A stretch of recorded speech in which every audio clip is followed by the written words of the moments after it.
नाज़रीन अस्सलाम वालेकुम। आप देख रहे हैं सियासत टीवी। आलमी खबरों में आप सबके इस्तकबाल है। मैं मोहम्मद सिद्दीक। सबसे पहले सुर्खियों पर एक नज़र डालते हैं। गजा में जंगबंदी के बाद बेघर अफराद की उनके घरों को वापसी, इसराइल के नापाक अज़ाइम की नाकामी का सबूत, इस्लामी तहरीक मुज़ाहिमत हमास का बयान। इसराइल की जानिब से मुसल्लत करदा तबाही की जंग में स्कूल जाने वालों की उम्र वाले 15,000 से ज़्यादा फ़लस्तीनी बच्चे शहीद। गजा पट्टी में वज़ारत तालीम ने की तस्दीक। सऊदी अरब अगले 4 वर्षों में अमेरिका में अपनी तिजारत और सरमायाकारी को कम से कम $600 अरब तक बढ़ा देगा। सऊदी वलीयत शहजादा मोहम्मद बिन सलमान और अमरीकी सदर डोनाल्ड ट्रंप की फ़ोन पर बातचीत। ट्रंप इंतज़ामिया के दौर में अमेरिका के साथ पाकिस्तान के ताल्लुकात मज़ीद गहरे होने की तौक़्क़ो, पाकिस्तानी वज़ारत ख़ारजा का बयान। नहीं, ये थी सुर्खियाँ। अब खबरों की तफसील पेश है। इस्लामी तहरीक मुज़ाहिमत हमास ने कहा कि गजा में जंगबंदी के बाद बेघर अफराद की उनके घरों को वापसी सहूनी दुश्मन के नापाक अज़ाइम की नाकामी का सबूत है। हमास के तर्जुमान हाजिम क़ासिम ने कहा कि जंगबंदी के माहिदे के बाद शुमाली गजा पट्टी में मुतवक्को वापसी हमारे लोगों को उनके फ़लस्तीनी सरज़मीन से बेघर करने के जंग के मकसद में से एक की नाकामी का इजहार है। इन्होंने एक मुख्तसर बयान में मज़ीद कहा कि गजा में हमारे अवाम की शानदार इस्तिक़ामत और उनकी मज़ाहिमत की बहादुरी ने हमारे फ़लस्तीनी अवाम को उनकी सरज़मीन से बेघर करने की सेहूनी मनसूबे की आखिरी कोशिश को नाकाम बना दिया है। इन्होंने इस बात पर जोर दिया कि हमारे लोगों को उनकी सरज़मीन पर जड़ से उखाड़ फेंकने, बेमिसाल तबाही की जंग के बावजूद ज़मीन पर फ़लस्तीनियों के वजूद की जंग का फ़ैसला हमारे लोगों के हक़ में किया है। हाजिम क़ासिम ने कहा कि हमारे अवाम के मुतालिबात वाज़ेह और मुनसिफ़ाना हैं। हम अपनी आज़ाद करदा सरज़मीन पर अपनी आज़ाद रियासत कायम करने का हक़ रखते हैं। इन्होंने कहा कि कोई भी ताकत हमारे लोगों की आज़ादी के हक़ से महरूम नहीं कर सकती। गजा पट्टी में वज़ारत तालीम ने कहा कि इसराइल की जानिब से मुसल्लत करदा तबाही के जंग में स्कूल जाने की उम्र के 15,000 से ज़्यादा फ़लस्तीनी बच्चे शहीद हुए और 95% स्कूल और तालीमी इमारतों को निशाना बनाया गया। ये जंग फ़लस्तीनी बच्चों के लिए हैरतंगेज़ तौर पर नफसियाती दबाव का बाज़ बनी है। वज़ारत तालीम ने कहा कि इब्तिदाई आदद शुमार बताते हैं कि तालीम के शोबे के 800 से ज़्यादा कारकुन शहीद या लापता हो गए हैं और 50,000 तलबा और तालिबात ज़ख्मी हुए हैं। शुहदा की बड़ी तादाद 30 से ज़ायद स्कूलों में इंसानी अनासिर, तलबा और कारकुनों की नस्लकुशी के मुतरादिफ है और ये बच्चों और तालीमी अमले के ख़िलाफ़ होने वाले जराइम की हद को ज़ाहिर करती है। 15 माह से ज़ायद अरसे से ख़ाबिस और ज़ालिम इसराइल रियासत के ज़रिए नस्लकुशी की गई, जिसके नतीजे में आला तालीमी इदारों में दाखिला लेने वाले 1200 तलबा और 150 से ज़ायद साइंसदान, माहिरीन तालीम और इन इदारों में काम करने वाले अफराद शहीद और सैकड़ों दीगर ज़ख्मी और माजूर हुए हैं। वज़ारत तालीम ने तस्दीक की कि 95% स्कूलों और तालीमी इमारतों को बराह रास्त नुकसान पहुँचा है, जबकि इनमें से 85% मुकम्मल या जुज़वी तौर पर अपनी तबाही की वजह से खिदमात से महरूम हैं। यमन के अंसारुल्लाह ग्रुप ने अमरीकी सदर डोनाल्ड ट्रंप की जानिब से इसे एक दहशतगर्द तंजीम के तौर पर दोबारा फेरिस में शामिल करने के फैसले की मजम्मत करते हुए कहा कि इससे खित्ते के इस्तेहकाम और अमन की कोशिशों में कोई फ़ायदा नहीं होगा। कौंसल ने अंसारुल्लाह को गैर मुल्की दहशतगर्द तंजीम करार देने के लिए अमरीकी सदर के फैसले की मजम्मत की है। उनका ख्याल था कि असल दहशतगर्द अमरीका है, जो 1 साल से ज़ायद अरसे से गज़ा के बच्चों और ख़वातीन को जदीद मौलिक हथियारों और सियासी और मीडिया कवरेज के साथ कत्ल करने में इसराइली दुश्मन के साथ शरीक है। इन्होंने कहा कि ये फ़ैसले खित्ते में इस्तेहकाम और यमनी अवाम के लिए एक मुनसिफाना और बाइज़्ज़त अमन के हुसूल के लिए अक़वाम मुत्तहिदा की तरफ से स्पॉन्सर की जाने वाली अमन कोशिशों के लिए कारगर नहीं है। अंसारुल्लाह हुकूमत की वज़राए कौंसल ने दुनिया के आज़ाद लोगों से इस दर्जेबंदी के फ़ैसले की मजम्मत करने का मुतालबा किया है, जो गज़ा और पूरे फ़लस्तीन के भाइयों की हिमायत यमनी अवाम के उसूली और बावक़ार मौक़ूफ़ के पस मंज़र में आया है। एक सदारती हुक्मनामे के तहत अमरीकी सदर डोनाल्ड ट्रंप ने चारशंबे को फैसला किया कि ईरान की हिमायत याफ्ता अंसारुल्लाह को यमन में एक दहशतगर्द तंजीम के तौर पर दोबारा फेरिस में शामिल किया जाए, जबकि साबिक़ सदर जो बाइडन की इंतज़ामिया ने उन्हें फेरिस से निकाल दिया था।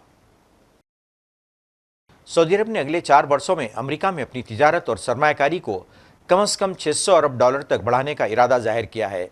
सऊदी वलीयत शहजादा मोहम्मद बिन सलमान ने अमरीकी सदर डोनाल्ड ट्रंप को ओहदा संभालने पर फ़ोन पर बातचीत के दौरान मुबारकबाद पेश की और ट्रंप ने दुनिया की सबसे बड़ी मईशत में वसी पैमाने पर असलाहत करने के अज़्म ज़ाहिर किया। پیش ہیں تفصیلات۔ سعودی عرب نے اگلے 4 سالوں میں امریکہ میں اپنی تجارت اور سرمایہ کاری کو کم سے کم $600 ارب تک بڑھانے کا ارادہ ظاہر کیا ہے۔ اطلاعات کے مطابق ٹیلی فونی گفتگو کے دوران سعودی عرب کے ولی عہد شہزادہ محمد بن سلمان نے اس منصوبے کے بارے میں امریکی صدر ڈونلڈ ٹرمپ کو آگاہ کیا۔ ٹرمپ نے دنیا کی سب سے بڑی معیشت میں وسیع پیمانے پر اصلاحات کرنے کے عزم کا اظہار کیا۔ ولی عہد شہزادہ محمد بن سلمان کے حوالے سے کہا گیا کہ مملکت شراکت داری اور سرمایہ کاری کے مواقع میں حصہ لینے کی خواہش مند ہے۔ رپورٹ میں سرمایہ کاری کے حوالے سے تفصیلات نہیں دی گئی۔ دونوں لیڈروں نے مشرق وسطیٰ میں امن، سلامتی اور استحکام کے فروغ کے لیے تعاون کے طریقوں پر بات چیت کی۔ اس کے علاوہ دہشت گردی کے خلاف دو طرفہ تعاون کو بڑھانے سے بھی اتفاق کیا۔ صدارت کا عہدہ سنبھالنے کے بعد صدر ڈونلڈ ٹرمپ نے کہا تھا کہ وہ امریکی وقار کو بحال کریں گے اور اس کی اقتصادی طاقت کو ازسر نو تعمیر کریں گے۔ ٹرمپ نے اپنی پہلی مدت میں بھی اپنا پہلا غیر ملکی دورہ سعودی عرب کا کیا تھا۔ دونوں ممالک نے تقریباً $400 ارب سرمایہ کاری کے متعدد معاہدوں پر دستخط کیے تھے۔ 2018 میں سعودی عرب کے ولی عہد نے کہا تھا کہ اسلحے کا کچھ حصہ سعودی عرب میں تیار کیا جائے گا۔ اس سے امریکہ اور سعودی عرب میں ملازمت کے مواقع پیدا ہوں گے، بہتر تجارت، دونوں ممالک کے لیے بہتر فوائد اور بہتر اقتصادی ترقی ہوگی۔ اس کے علاوہ یہ ہماری سیکیورٹی میں بھی مدد دے گا۔ حلف اٹھانے کے بعد ٹرمپ نے اپنی تقریر میں امریکہ فرسٹ پالیسی کا وعدہ کیا، جس کا مقصد امریکی معیشت اور امریکی شہریوں کو ترجیح دینا ہے۔ ٹرمپ نے ایک ایگزیکٹو آرڈر پر بھی دستخط کیے جس میں ایک مضبوط اور متحرک تجارتی پالیسی قائم کرنے کی بات کہی گئی جو سرمایہ کاری اور پیداوار کو فروغ دے گی، ملک کے صنعتی اور ٹیکنالوجیکل فوائد کو بہتر بنائے گی اور اقتصادی اور قومی سلامتی کا دفاع کر سکے۔ ولی عہد شہزادہ محمد بن سلمان نے ٹرمپ کو اوول آفس میں واپسی پر اپنی اور شاہ سلمان کی جانب سے مبارکباد دی اور امریکی عوام کی مزید ترقی اور خوشحالی کے لیے نیک تمناؤں کا اظہار کیا۔ ٹرمپ نے شاہ سلمان اور ولی عہد محمد بن سلمان کا شکریہ ادا کیا اور کہا کہ وہ ان کے ساتھ دونوں ممالک کے مشترکہ مفادات کے لیے کام کرنے کے لیے پرعزم ہے۔ یاد رہے کہ 2017 میں ٹرمپ کا سعودی عرب میں پرتپاک استقبال کیا گیا تھا۔ انہوں نے ریاض میں شاہ سلمان اور ولی عہد کے ساتھ متعدد تقریبات میں شرکت بھی کی تھی۔ بیورو رپورٹ، سیاست ٹی وی۔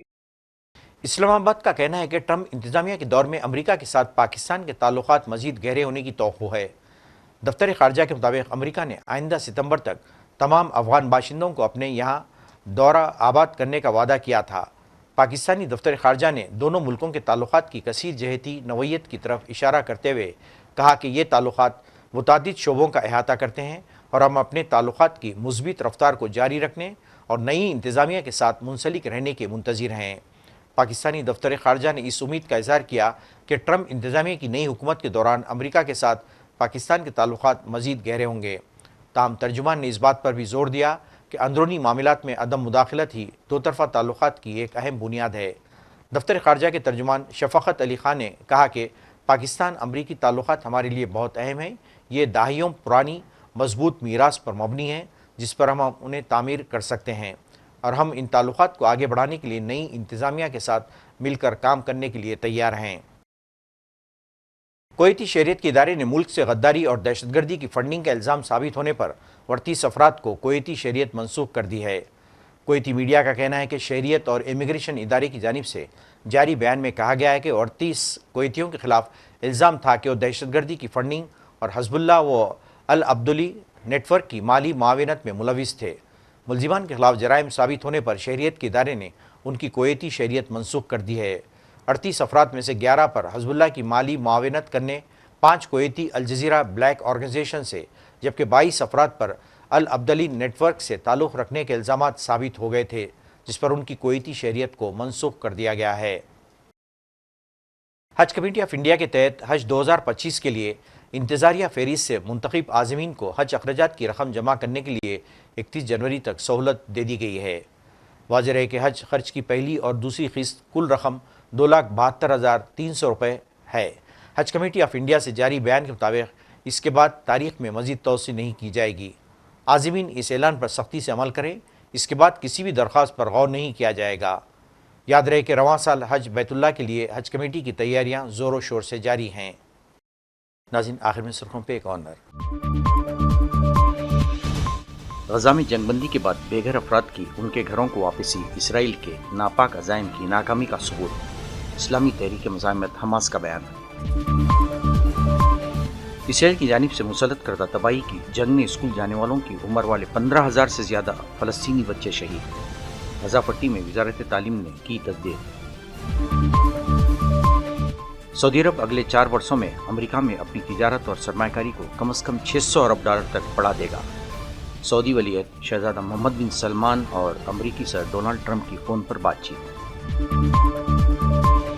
ट्रंप इंतज़ामिया के दौर में अमेरिका के साथ पाकिस्तान के ताल्लुकात मज़ीद गहरे होने की तौक़्क़ो। पाकिस्तानी वज़ारत ख़ारजा का बयान।